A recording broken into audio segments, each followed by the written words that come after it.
News first channel ಹಾಗೂ ಡಿಜಿಟಲ್ನಲ್ಲಿ ಜಾಹೀರಾತು ನೀಡಲು ಈ ನಂಬರ್ಗೆ ಸಂಪರ್ಕಿಸಿ. ಅಲ್ಲ, ಧರ್ಮಸ್ಥಳಕ್ಕೆ ಹತ್ತತ್ರ 1 ಕೋಟಿ ಜನ ವೀಕ್ಷಣೆ ಮಾಡ್ತಾರೆ. ಇದು ದೇವಸ್ಥಾನಕ್ಕೆ ಹೋಗ್ತಾರೆ.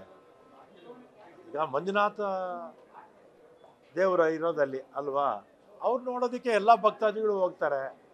ದೇವ್ರ ಮೇಲೆ ಏನು ಅಲಿಗೇಷನ್ ಏನಿಲ್ವಲ್ಲ ಅಲ್ವಾ. ದೇವಸ್ಥಾನಕ್ಕೆ ಹೋಗೋದಕ್ಕೂ ಅಲ್ಲಿರ್ತಕ್ಕಂಥ ವಿದ್ಯಮಾನಗಳಿಗೂ ತನಿಖೆಗೂ ಯಾವ ಸಂಬಂಧನೇ ಇಲ್ಲ. ದೈವ ಭಕ್ತರು ಎಲ್ಲರೂ ಕೂಡ ಈಗಲೂ ಹೋಗ್ತಾರೆ, ಮುಂದಕ್ಕೂ ಹೋಗ್ತಾರೆ, ಹಿಂದೆನೂ ಹೋಗ್ತಿದ್ರು. ಅದರಲ್ಲೇನು ಅವ್ರು ಹೋಗಿದ್ರಲ್ಲಿ ತಪ್ಪೇನೂ ಇಲ್ಲ. ಈಗ ದೇವ್ರ ಬಗ್ಗೆ ಏನಾದರೂ ಅಲಿಗೇಷನ್ ಇದೆಯಾ? ಇಲ್ಲ. ಅಲ್ಲಿ ಬೇರೆಯವ್ರ ಬಗ್ಗೆ ಅಲಿಗೇಷನ್ಸು ಇದೆ ಅಷ್ಟೇ. ಮಂಜುನಾಥನ ಬಗ್ಗೆ ಆಗಲಿ, ಅಣ್ಣಪ್ಪನ ಬಗ್ಗೆ ಆಗಲಿ, ಅವ್ರ ಬಗ್ಗೆ ಭಕ್ತಿ ಇದೆಯಾ ಹೊರತು ಅಲ್ಲಿ ದೇವಸ್ಥಾನಕ್ಕೆ ಹೋಗೋ ತಪ್ಪು ಅಂತ ನಾವು ಹೇಳೋಕ್ಕಾಗತ್ತಾ? ಈಗ ಮೊನ್ನೆ ನಮ್ಮ ಪಕ್ಷದವರು ಹೋಗಿದ್ರು ಕಾರುಗಳು ಮಾಡಿಕೊಂಡು, BJP ಅವರು ಹೋಗಿದ್ರು. ಹೋಗ್ಲಿ ಬಿಡಿ, ತಪ್ಪೇನಿದೆ. ದೇವಸ್ಥಾನಕ್ಕೆ ಹೋಗೋದ್ರಲ್ಲಿ ಯಾವ ತಪ್ಪು ಇಲ್ಲ. ಆಮೇಲೆ ನಾನು ಕೂಡ ನಿನ್ನೆ ನೋಡಿದೆ, CT ರವಿ ಅವರು ತೊಡೆ ಮುರಿಯೋದು ಗೊತ್ತು, ಆಮೇಲೆ ತಲೆ ತೆಗೆಯೋದು ಗೊತ್ತು ಅಂತ ಹೇಳ್ತಾರೆ. ಅವರು ಸಚಿವರಾಗಿದ್ದಂಥವರು, 4 ಸಲ MLA ಆಗಿದ್ದಂಥವರು, ಈಗ MLC ಆಗಿದ್ದಾರೆ, ಅವರ ಪಕ್ಷದ ಪ್ರಧಾನ ಕಾರ್ಯದರ್ಶಿ ಆಗಿದ್ದರು. ಅಂಥವ್ರ ಬಾಯಿಂದ ಈ ರೀತಿಯ ಪದಗಳ ಬಳಕೆ ಸರಿನಾ? ಮಾಧ್ಯಮದವರು ತೀರ್ಮಾನ ಮಾಡಲಿ, ಜನ ತೀರ್ಮಾನ ಮಾಡಲಿ. ಆ ರೀತಿ ಪ್ರಚೋದನಾಕಾರಿ ಭಾಷಣ ಮಾಡಿದ್ರಿಂದ ಸಹಜವಾಗಿ ಪೊಲೀಸರು FIR ಮಾಡಿರ್ತಾರೆ. ಅದರಲ್ಲಿ ತಪ್ಪೇನು ಕಾಣಿಸ್ತಿಲ್ಲ. ಮತ್ತು ಅಶೋಕ್ ಅವ್ರದ್ದು ಒಂದು ಸ್ಟೇಟ್ಮೆಂಟ್ ನೋಡಿದೆ. ಅಶೋಕ್ ಅವ್ರದ್ದು, ಮುಖ್ಯಮಂತ್ರಿ ಸಿದ್ದರಾಮಯ್ಯನವರು ಪಾಕಿಸ್ತಾನಕ್ಕೆ ಹೋಗಲಿ ಅಂತ ಹೇಳ್ತಾರೆ. ಅಶೋಕ್ ಅವರು ಸುಮಾರು 7 ಬಾರಿ ಇರಬೇಕು, 96ರಿಂದ ಶಾಸಕರಾಗಿದ್ದಾರೆ, ಸಚಿವರಾಗಿದ್ದರು, ವಿಪಕ್ಷದ ನಾಯಕರಾಗಿದ್ದಾರೆ. ಈ ರೀತಿ ಹೇಳಿಕೆ ಆ ವಿರೋಧ ಪಕ್ಷದ ನಾಯಕನ ಸ್ಥಾನಕ್ಕೆ ಗೌರವ ತರುವಂಥದ್ದಲ್ಲ. ಪಾಕಿಸ್ತಾನಕ್ಕೆ ನರೇಂದ್ರ ಮೋದಿಯವರು ಇನ್ವಿಟೇಷನ್ ಕೊಡೋದೇ ಹೋಗಿದ್ರಪ್ಪ. ಇನ್ವಿಟೇಷನ್ನೇ ಕೊಟ್ಟಿರಲಿಲ್ಲ ಅವ್ರಿಗೆ ಪಾಕಿಸ್ತಾನಕ್ಕೆ ಬನ್ನಿ ಅಂತ. ಇನ್ವಿಟೇಷನ್ ಇಲ್ಲದೇ ನರೇಂದ್ರ ಮೋದಿಯವರು ಪಾಕಿಸ್ತಾನಕ್ಕೆ ಹೋಗಿದ್ರು. ಯಾಕೆ ಹೋದರು? ಮೊನ್ನೆ ಯುದ್ಧ ಆಯ್ತಲ್ಲ, ಸಿಂಧೂರು, ಆಪರೇಷನ್ ಸಿಂಧೂರು. ಇಡೀ ದೇಶ ಕೇಂದ್ರ ಸರ್ಕಾರದ ಜೊತೆಗಿತ್ತು. ಇಡೀ ದೇಶ ಪಕ್ಷಾತೀತವಾಗಿ ಎಲ್ಲ ಕೂಡ ನರೇಂದ್ರ ಮೋದಿಯವರ ಸರ್ಕಾರಕ್ಕೆ, ಪಾಕಿಸ್ತಾನಕ್ಕೆ ಬುದ್ಧಿ ಕಲಿಸಿ ಅಂತ ಹೇಳಿದರು. ಆದರೆ ಏನಾಯಿತು? ರಾತ್ರೋರಾತ್ರಿ ಯುದ್ಧ ವಿರಾಮ ಘೋಷಿಸ್ಬಿಟ್ರು. ಪಾಕಿಸ್ತಾನ ಭೂಪಟದಲ್ಲೇ ಇಲ್ದಂಗೆ ಮಾಡ್ಬೋದಿತ್ತು. ಪಾಕಿಸ್ತಾನ ಇಲ್ಲ ಅನ್ನೋ ದೇಶನೇ ಮಾಡ್ಬೋದಿತ್ತು. ಅದಕ್ಕೆ ಅಶೋಕ್ ಅವರು ಆ ರೀತಿ ಮಾತಾಡಿದ್ದು ಸರಿ ಇಲ್ಲ. ವಾಪಸ್ ತಗೋಬೇಕು ಅದನ್ನು. ಮುಂದೆ 2 ವರ್ಷ ಅಷ್ಟೇ ಕಾಂಗ್ರೆಸ್ ಅವ್ರದ್ದು, ಸಿದ್ದರಾಮಯ್ಯ, DK ಶಿವಕುಮಾರ್ದೆಲ್ಲ. ಮುಂದೆ 10 ವರ್ಷ ನಾವೇ ಬರ್ತೀವಿ, ಅವಾಗೆಲ್ಲ ಕೂಡ ಕ್ಲೀನ್ ಮಾಡ್ತೀವಿ. 10 ವರ್ಷ BJP ಅವರು ವಿಪಕ್ಷದಲ್ಲೇ ಇರ್ತಾರೆ.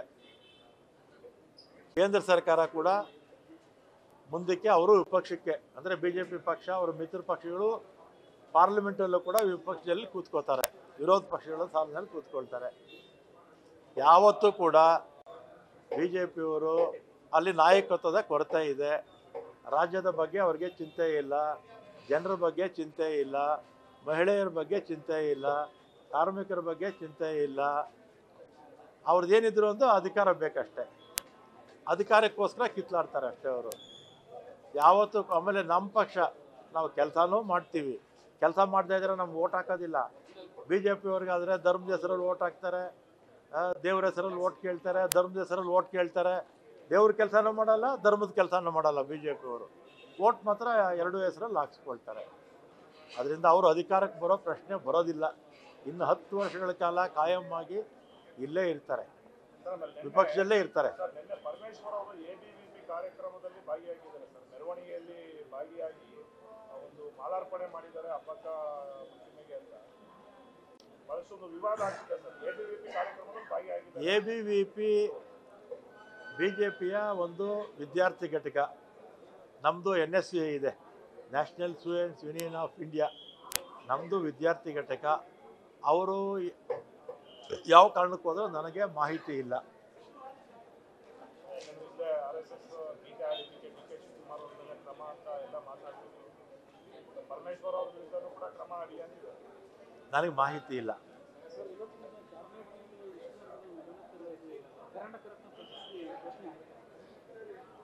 ಅದಕ್ಕೆ ರಾಜ್ಯೋತ್ಸವ ಪ್ರಶಸ್ತಿಗೆ ಒಂದು ಸಮಿತಿ ಮಾಡ್ತಾರೆ. ಆ ಸಮಿತಿನಲ್ಲಿ CM ಇರ್ತಾರೆ, ಗೃಹ ಮಂತ್ರಿಗಳು ಇರ್ತಾರೆ, ಆಮೇಲೆ ನಮ್ಮ Kannada and culture minister, law minister, 4 ಜನ ಇರ್ತಾರೆ. ಆ ಸಮಿತಿನಲ್ಲಿ ತೀರ್ಮಾನ ತಗೊಳ್ತಾರೆ ಅಥವಾ ಮುಖ್ಯಮಂತ್ರಿಗಳಿಗೆ ಅಧಿಕಾರ ಕೊಡ್ತಾರೆ. ಅವಶ್ಯಕತೆ ಇಲ್ಲ ಅಂತ ಹೇಳ್ತಾ ಇದ್ರು.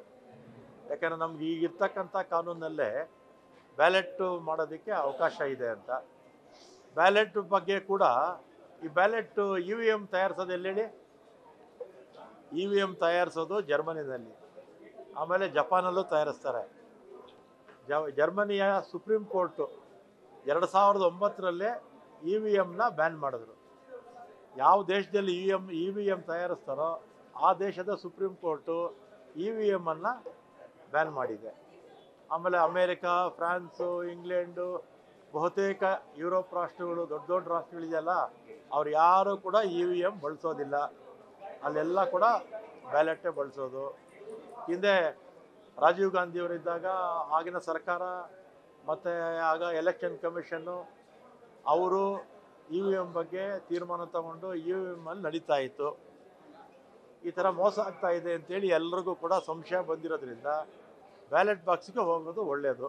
ಅದರಲ್ಲಿ ಯಾವ ಒಂದು ಮೋಸನೂ ಆಗೋದಿಲ್ಲ. ಎಲ್ಲರಿಗೂ ಧನ್ಯವಾದ.